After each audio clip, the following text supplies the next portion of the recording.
नाज़रीन अस्सलाम वालेकुम। आप देख रहे हैं हमारा यूट्यूब चैनल और फेसबुक पेज और मैं हूं आपका मेज़बान गालिब सुल्तान। नाज़रीन, उस्मान मिर्ज़ा के गलीज़ तरीन किरदार के बारे में तो आप जानते ही होंगे और आपको ये भी पता होगा कि इस्लामाबाद में इसने क्या गंद मचा के रखा हुआ था। लेकिन लास्ट टाइम जब इसने एक लड़की को ज़्यादती का निशाना बनाया और उसकी इज़्ज़त तार तार की, फिर वो मामला और वीडियो लीक हो गई। इमरान खान साहब ने ख़ुद उस मामले का नोटिस लिया और पुलिस को सख्ती से हिदायत जारी की कि इस शख्स को निशान इबरत बनाया जाए। खैर नाजरीन, पिछले तकरीबन 1 साल से वो केस अदालत में लगा हुआ है। बाद में उस लड़के की शादी कर दी गई थी और वो लड़की कंटिन्यूसली इस केस को फॉलो कर रही थी। हुकूमत की मुद्दत में ये केस फाइल किया गया था और जो खुद विक्टिम्स हैं वो इस केस में बतौर गवाह मौजूद थे। अब नाज़रीन, वो लड़की इस केस को फॉलो कर रही थी, वो मुसलसल अदालत जाती थी, वो वहाँ पर बयान अपने देती थी, जो भी उससे सवाल जवाब होते थे वो उनके जवाबात देती थी। जो जर्रा का सारा वो मामला था, उस प्रोसीजर, उस सारे मामले में वो पेश थी, केस को कंटिन्यूसली फॉलो कर रही थी। लेकिन इस पूरे प्रोसेस के दौरान, पूरे प्रोसीजर के दौरान उस्मान मिर्ज़ा की जानिब से उस लड़की को मुसलसल धमकियाँ दी जाती रही और उसे टॉर्चर किया जाता रहा। और ख़ुद जब वो लड़की अदालत में जाती थी तो वहाँ पे भी उसे एक बड़ा शर्मिंदा कर देने वाले माहौल का सामना करना पड़ता था, क्योंकि वहाँ मौजूद उसे ये लोग ये कहते थे कि भाई ये वो लड़की है जिसके साथ वो फ़लाँ केस हुआ था, ये है वो उस्मान मिर्ज़ा के केस वाली लड़की, इस लड़की के साथ वो फ़लाँ चक्कर हुआ था।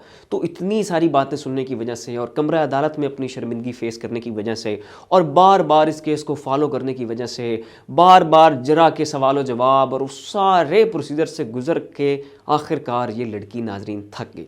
और मुसलसल साथ फिर उस्मान मिर्ज़ा भी धमकियाँ दे रहा था और जब वो दौरान अपने मीडिया टॉक्स करता था तो वो ऐसे अपनी वीडियोस रिकॉर्ड करवा रहा होता था, ऐसे मीडिया में आता था कि जैसे उसने कोई बड़ा मार्का मारा हो और इस तरह साबित करने की कोशिश करता था कि जैसे ये निज़ाम उसका कुछ भी नहीं बिगाड़ पाएगा और वो जनाब इस अदालत से और इस निज़ाम से बिल्कुल छूट के और बच के वापस आ जाएगा। इस तरह का उसका बिहेवियर और कंडक्ट हुआ करता था अपनी मीडिया टॉक्स के दौरान और कैमरे के आने के दौरान कि दोबारा ये टिकटॉक का स्टार और टिकटॉक का किंग और ये बेहुदा और गलीज़ तरीन इंसान इस तरह से पेश आता था कि जैसे इसके लिए ये जो कोई निज़ाम, ये जो सारी अदालतें, ये सारा मामले लगे हुए हैं ना, ये इसके बाएं हाथ का खेल है। और नाजरीन, वही हो गया जो वो कहता था ना कि ये मेरे लिए बाएं हाथ का खेल है, तकरीबन मामला वही हो गया है और हुआ ये है। और नाज़रीन, सुन के आप हैरान हो गए और आप अपने कानों को हाथ लगाएंगे और आपका दिल खून के आंसू रोएगा। और हुआ ये है कि कंटिन्यूसली इस केस को फॉलो कर करके वो लड़की बेचारी थक गई है और उसने ऐसा बयान दे दिया है कि जिसे सुनकर रोंगटे इंसान के खड़े हो जाते हैं। और उसने ये कहा है कि मैं उस्मान मिर्ज़ा को जानती नहीं, मेरा इस शख्स से कोई लेना देना नहीं है, ये इस केस में इन्वॉल्व ही नहीं है। नाजरीन, ये बयान दे दिया है उस लड़की ने इस उस्मान मिर्ज़ा के प्रेशर की वजह से। ये बयान उसने दे दिया है उस्मान मिर्ज़ा की जानिब से उसे मुसलसल धमकियाँ दिए जाने की वजह से और उसे पैसों का लालच देने की वजह से।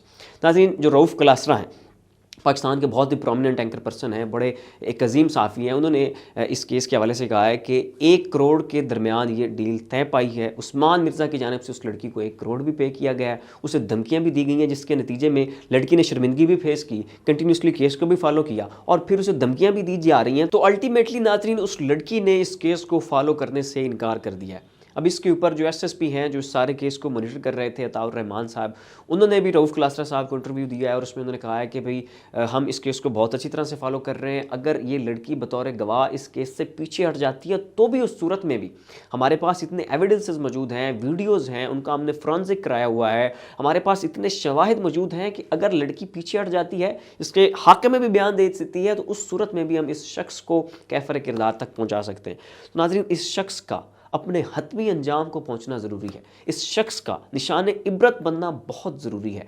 इस शख्स को टेस्ट केस बनाना होगा।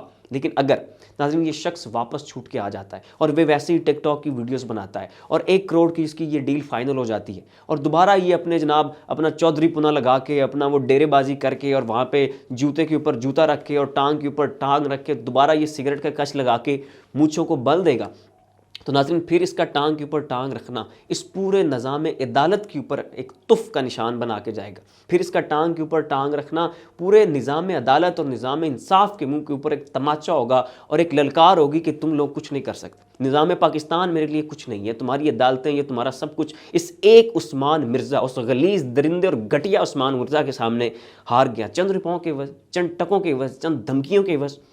तो नाज़रीन अब भी अगर ये शख्स बचकर वापस आ जाता है और इसे फांसी नहीं दी जाती, देखिए नाज़रीन, शवाहिद हुकूमत के पास हैं, पुलिस के पास सारे एविडेंसेस मौजूद है। भाई इसके केस को इतना लटकाने की क्या ज़रूरत थी, इतनी लंबी जर्रा करने की क्या ज़रूरत थी, इतना लंबा उसमें खेल डालने की क्या ज़रूरत है। भाई एविडेंसेस आपके पास हैं, शवाहिद आपके पास हैं, पूरा पाकिस्तान जानता है, हर एक बंदे ने वो गलीज वीडियोस देखी हैं, हर बंदे ने इस बंदे की वो दरिंदगी और जहालत देखी है। और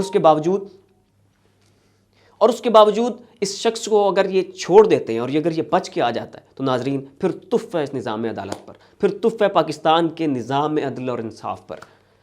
लेकिन नाजरीन मैं आपको ये बता दूं कि ये शख्स बचने जा रहा है और इम्कान है कि ये शख्स बच जाए।